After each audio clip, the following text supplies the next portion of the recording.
பரிசுத்த பிதாவாகிய தேவனாலும் கர்த்தராகிய இயேசு கிறிஸ்துவினாலும் உங்களுக்கு கிருபையும் சமாதானமும் உண்டாவதாக. நீ தண்ணீர்களை கடக்கும்போது நான் உன்னோடு இருப்பேன். நீ ஆறுகளை கடக்கும்போது அவைகள் உன்மேல் புரளுவதில்லை. நீ அக்னியிலே நடக்கும்போது வேகாதிருப்பாய். அக்னி ஜுவாலை உன் பேரில் பற்றாது.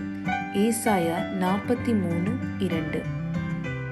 இந்த கர்த்தருடைய வசனத்தை எப்போதெல்லாம் வாசிக்க கேட்க நேரிடுகிறதோ அப்பொழுதெல்லாம் ஒரு உயிரோட்டமான சுறுசுறுப்பான செயல்படும் கிறிஸ்தவ வாழ்வை வெளிப்படுத்துவதாய் அது அமைந்திருக்கிறது.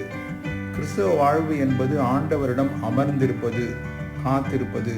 ஆனால் உலகத்திலேயோ அது நடந்து கொண்டிருக்க வேண்டிய, தாண்டி போக வேண்டிய பயணமே அந்த வாழ்வு. சம்பரமாக சோம்பலான அமைதியுடன் அமர்ந்து தவறாமல் கடமைக்காக வேத வாசிப்பு, ஜெபம், காணிக்கை, ஆராதனை, பங்கெடுப்பு மற்ற எதையும் எவரையும் கண்டு கொள்ளாத சுயநல வாழ்வல்ல. அது ஒரு மரித்து போன வாழ்வாகும்.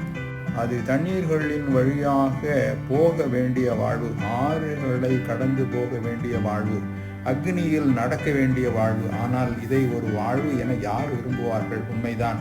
கிறிஸ்தவர்கள் விரும்புவார்களா? உண்மைதான். கிறிஸ்தவர்கள் கூட விரும்புவது கடினம்தான். ஆனால் அதுதான் கிறிஸ்தவ வாழ்வு. அப்பொழுதுதான் ஆண்டவரை சார்ந்து விசுவாசித்து வாழக்கூடும்.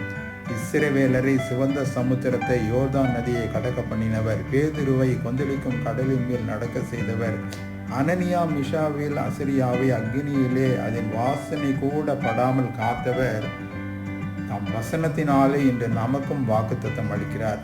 அதை விசுவாசிப்போமா? விசுவாசிப்பவர்களே ஆண்டவர் ஆகிய இயேசு கிறிஸ்துவின் ஆசி பெற்றோர், உலகை வென்றோர், அவரில் வாழும் பேறு பெற்றோர். அத்தகைய பேரை ஆண்டவராகிய இயேசு கிறிஸ்து தாமே நமக்கு அளிக்கிறார். பெற்று இந்த உலகத்திலே சிறப்புடன் வாழ அன்போடு அழைக்கப்படுகிறோம். ஆமேன். God bless you.